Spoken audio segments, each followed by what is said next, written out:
Well, I was gonna get out here and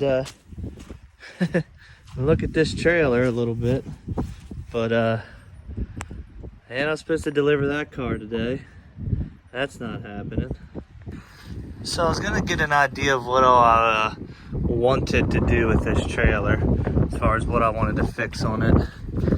But it's pouring today. There's 30-mile-an-hour winds. There's a high wind warning on the Bay Bridge right now. We have to go across the Bay Bridge to deliver that, which we're gonna put in there. But I'm not going across the Bay Bridge with an empty trailer in a high wind warning today. So we just, I'm gonna try to get the some information off of this trailer and do a comparison with getting parts myself or using the trailer shop. I didn't pick anything up yesterday. I did talk to him about dropping it off and they'll do a free estimate to see what it needs. But I may have some time off coming up and I may have a buddy come over, pay him to help, and him and I just knock it out together.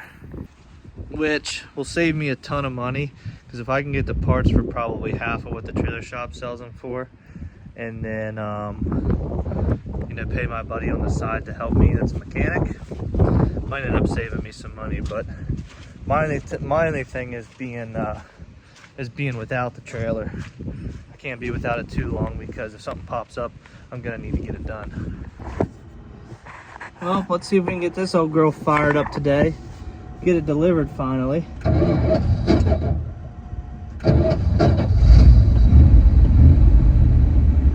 got a 4-speed manual in it. There we go. A little difficult to get into reverse when it's cold, but it warmed up here today, and I just had it running to move it. Chance of it actually staying running, slim to none, but we'll see.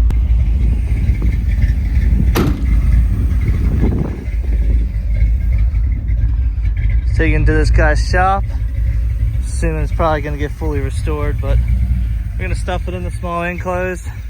Actually got the Denali out today. That truck's having a little bit of issues and we're going to need to talk about, but oh, she's still running. Let's get this door flipped down, get her loaded up.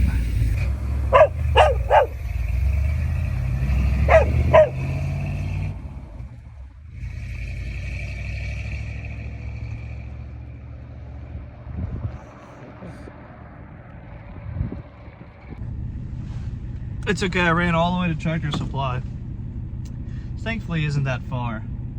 And it's like 8 minutes or something from the house. And I forgot my wallet the first time. Wanted to get a new heater in the water trough before the sun went down, and now here we are. It's almost dark. So now I'm just gonna waste more time talking in the truck, but I wanna finish this so I can move on with the day. So I started a new channel. Jason started a new channel, shocker. No, but I want to like shoot more personal stuff, and I don't want to clutter this channel. Just like I didn't want to clutter this channel with like all the informational stuff. I wanted to keep the hotshot information, hotshot vlogs, and then my personal channel is going to be like some business stuff, some financial stuff, some cool stuff we do like car shows, truck shows, stuff we do in the summer. Like I do a lot of cool stuff, makes a lot of cool videos. Have a lot of camera equipment and I'd like to put it to use and maybe pay off one day. So I'm gonna link that down below. Go follow me over there, subscribe. I put my shorts over there for right now, and then I'm gonna shoot a couple videos over there. Like I saw CP Steve Miller just put out a video about like YouTube financials, and that's kind of what I wanted to do on that channel too, because I have this, I have TikTok that does, I have a TikTok account that has like 60-some thousand followers. It does really good. I started a Instagram like a month ago or so, and it has 4 million impressions in 1 month, which is astonishing. So I have a couple people that want me to help them with like Instagram, TikTok, and like doing some stuff for YouTube. I'm not an expert, but I also know how to like shoot some content, make the pages, how to monetize them.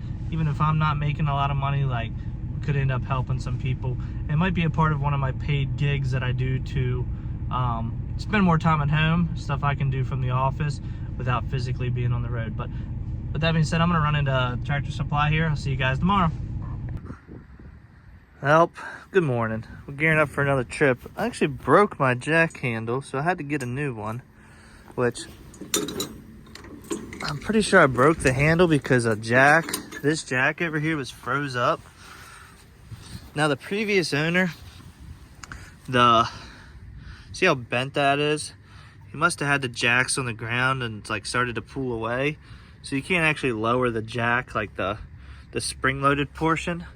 But with this being a fifth wheel, I kind of just like set it on, get some weight off of it and set it on blocks and then just pull out from underneath of it and then back under it. I don't really have to lower it up and down being fifth wheel, which kind of sucks that these are broke. But this jack, I don't know when this happened, if it was bound up. I've just been putting a floor jack under here for a while. I finally got these jacks free. I need to tighten these nuts back up, but what I did was take a bunch of gear oil and just dump it down in there and let it sit. I mean, you can even see how it's still wet there. So I just dumped a bunch of gear oil down in there. They have grease zerks. Obviously I grease those all the time, but it was so bound up. I'm guessing that gear oil